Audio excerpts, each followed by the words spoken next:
President Harris,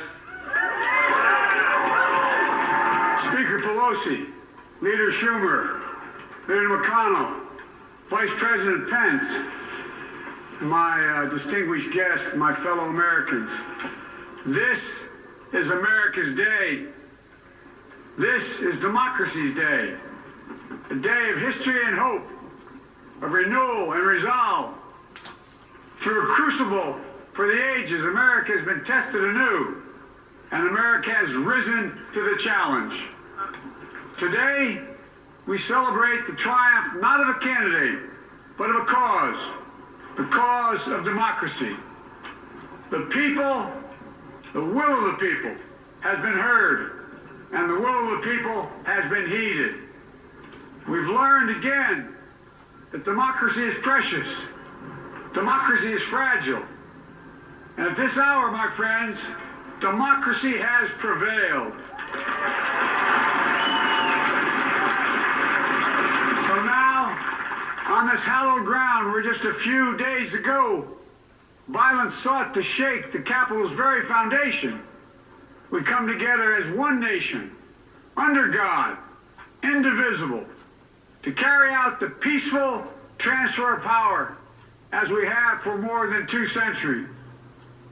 As we look ahead in our uniquely American way, restless, bold, optimistic, and set our sights on the nation we know we can be and we must be. I thank my predecessors of both parties for their presence here today. I thank them from the bottom of my heart. And I know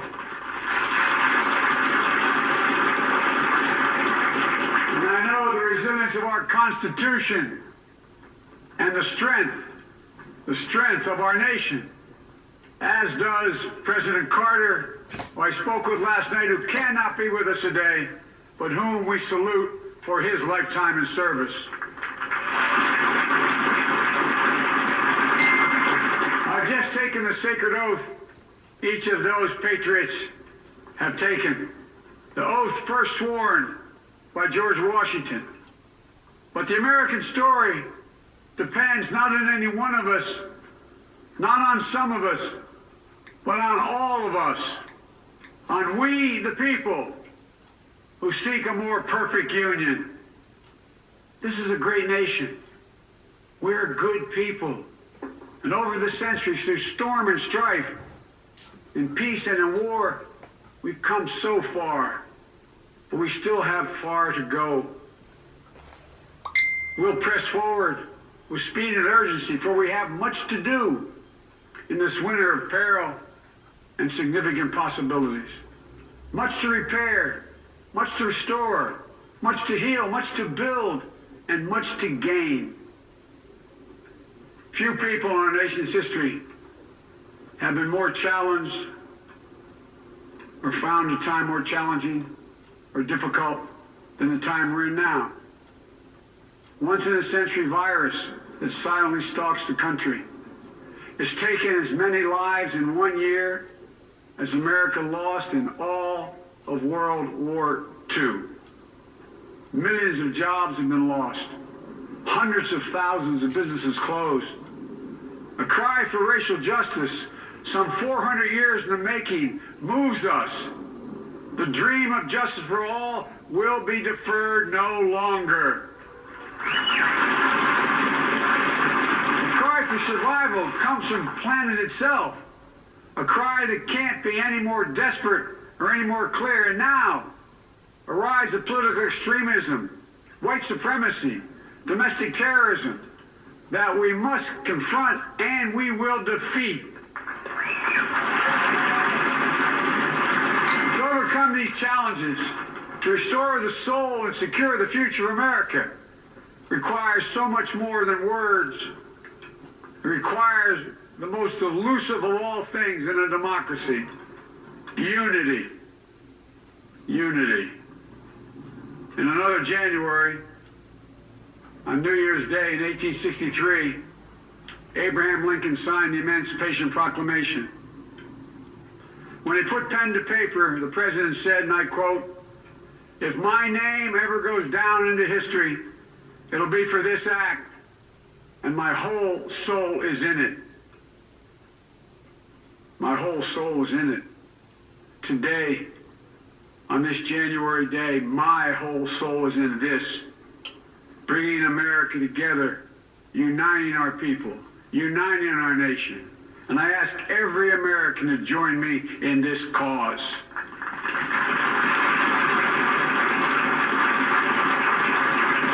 Uniting to fight the foes we face: anger, resentment and hatred, extremism, lawlessness, violence, disease, joblessness, and hopelessness. With unity, we can do great things, important things. We can right wrongs. We can put people to work in good jobs. We can teach our children in safe schools. We can overcome the deadly virus. We can reward work and rebuild the middle class and make health care secure for all. We can deliver racial justice, and we can make America once again the leading force for good in the world. I know speaking of unity can sound to some like a foolish fantasy these days. I know the forces that divide us are deep and they are real. But I also know they are not new. Our history has been a constant struggle between the American ideal that we're all created equal and the harsh, ugly reality that racism, nativism, fear, demonization have long torn us apart. The battle is perennial, and victory is never assured.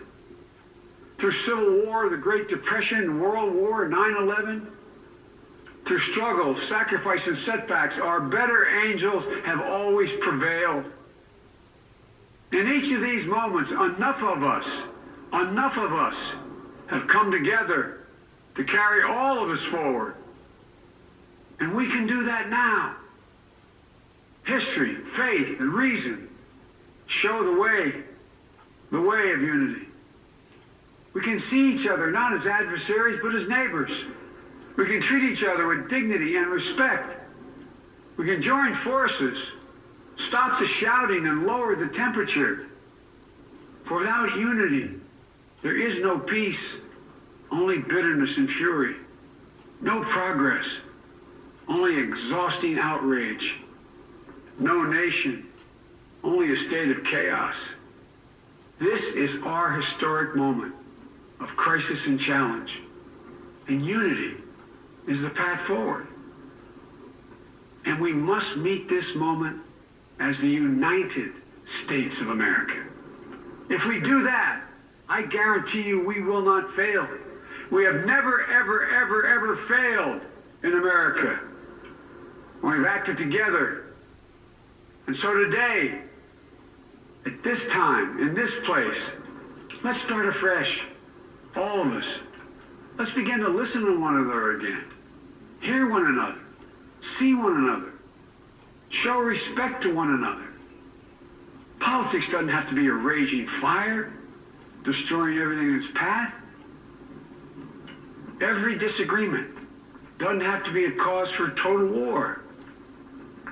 And we must reject the culture in which facts themselves are manipulated and even manufactured.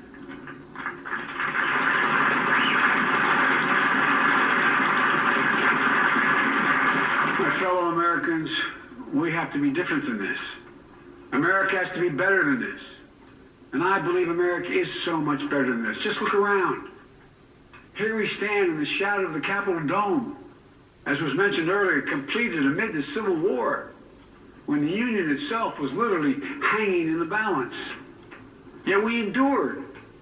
We prevailed. Here we stand, looking out on the great mall where Dr. King spoke of his dream.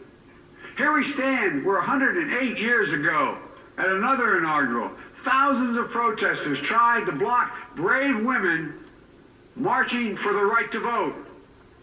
And today, we mark the swearing in of the first woman in American history elected to national office, Vice President Kamala Harris.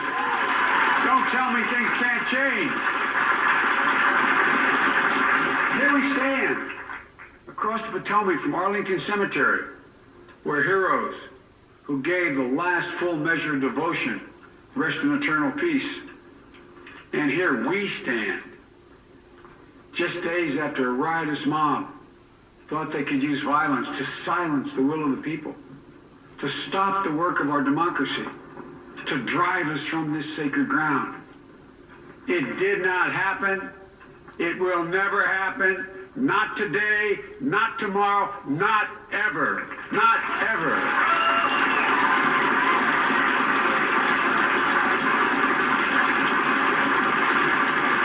To all those who supported our campaign, I'm humbled by the faith you place in us. To all those who did not support us, let me say this. Hear me out as we move forward. Take a measure of me and my heart. If you still disagree, so be it. That's democracy. That's America. The right to dissent peaceably within the guardrails of our republic is perhaps this nation's greatest strength. Yet hear me clearly. Disagreement must not lead to disunion. And I pledge this to you. I will be a president for all Americans. All Americans. And I promise you, I will fight as hard for those who did not support me as for those who did.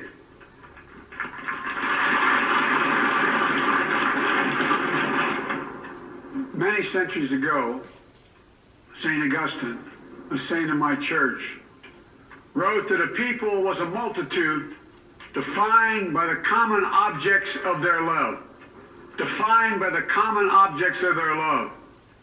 What are the common objects we as Americans love that define us as Americans? I think we know. Opportunity, security, liberty, dignity, respect, honor, and yes, the truth. Recent weeks and months have taught us a painful lesson. There is truth and there are lies. Lies told for power and for profit. And each of us has a duty and a responsibility as citizens, as Americans, and especially as leaders. Leaders who have pledged to honor our Constitution and protect our nation, to defend the truth and defeat the lies. Look, I understand that many of my fellow Americans view the future with fear and trepidation.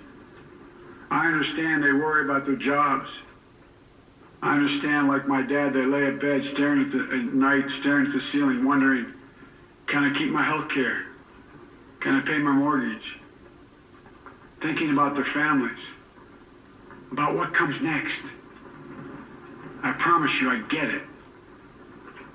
But the answer is not to turn inward, to retreat into competing factions, distrusting those who don't look like you, or worship the way you do, or don't get their news from the same sources you do. We must end this uncivil war that pits red against blue, rural versus urban, conservative versus liberal.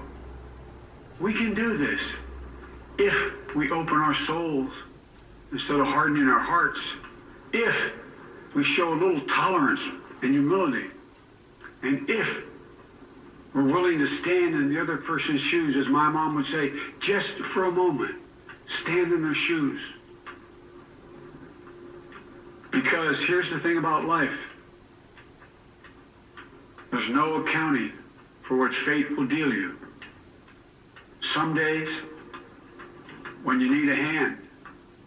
There are other days when we're called to lend a hand. That's how it has to be. This is what we do for one another. And if we are this way, our country will be stronger, more prosperous, more ready for the future. And we can still disagree. My fellow Americans, in the work ahead of us, we're going to need each other. We need all our strength to persevere through this dark winter. We're entering what may be the toughest and deadliest period of the virus. We must set aside politics and finally face this pandemic as one nation. One nation. And I promise you this, as the Bible says, weeping may endure for a night, but joy cometh in the morning. We will get through this together. Together. Look, folks, all my colleagues I serve with in the House and the Senate up here, we all understand the world is watching all of us today. So here's my message to those beyond our borders. America has been tested, and we've come out stronger for it. We will repair our alliances and engage with the world once again. Not to meet yesterday's challenges, but today's and tomorrow's challenges. And we'll lead not merely by the example of our power, but by the power of our example.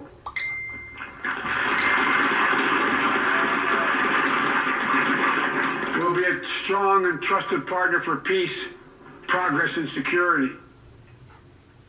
Look, you all know we've been through so much in this nation.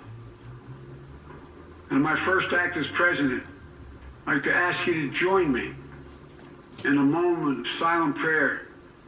Remember all those who we lost in this past year to the pandemic. Those 400,000 fellow Americans, moms, dads, husbands, wives, sons, daughters, friends, neighbors, and co-workers. We'll honor them for becoming the people and the nation we know we can and should be. So I ask you, let's say a silent prayer for those who've lost their lives and those left behind, and for our country.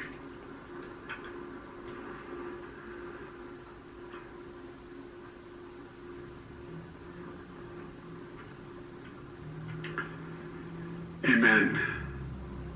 Folks, this is a time of testing. We face an attack on our democracy and on truth, a raging virus, growing inequity, the sting of systemic racism, a climate in crisis, America's role in the world. Any one of these would be enough to challenge us in profound ways. But the fact is, we face them all at once, presenting this nation with one of the gravest responsibilities we've had. Now we're going to be tested. Are we going to step up? All of us? It's time for boldness, for there's so much to do. And this is certain. I promise you, we will be judged, you and I, by how we resolve these cascading crises of our era. We will rise to the occasion is the question. Will we master this rare and difficult hour? Will we meet our obligations and pass along a new and better world to our children? I believe we must. I'm sure you do as well. I believe we will. And when we do, we'll write the next great chapter in the history of the United States of America, the American story. A story that might sound something like a song that means a lot to me. It's called American Anthem.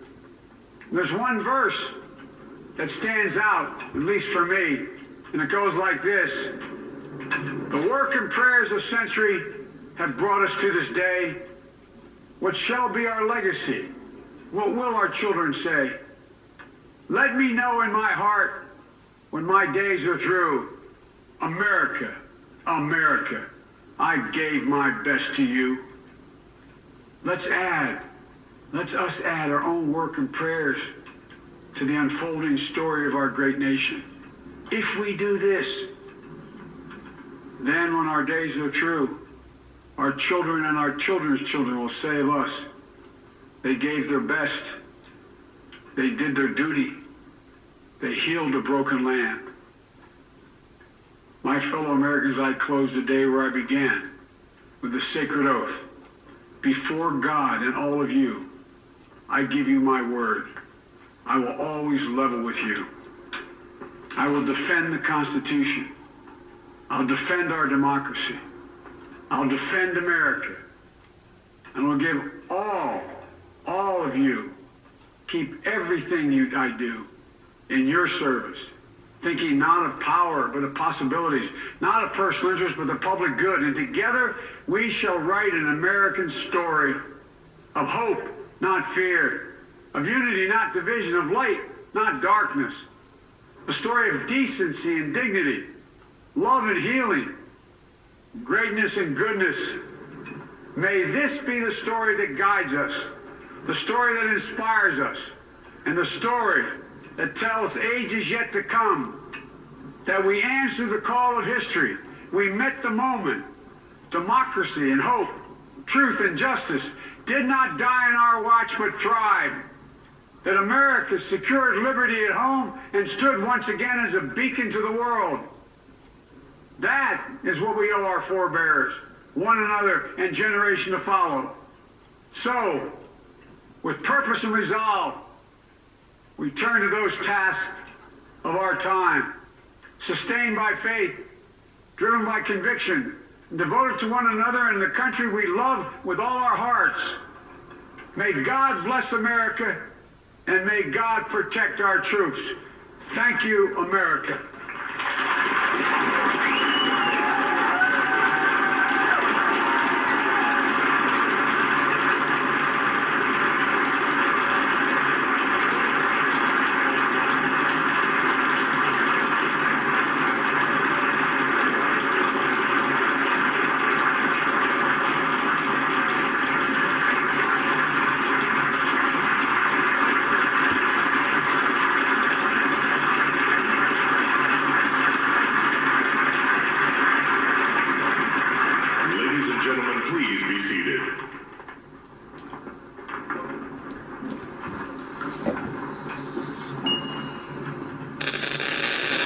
Ladies and gentlemen, please welcome Garth Brooks to perform Amazing Grace.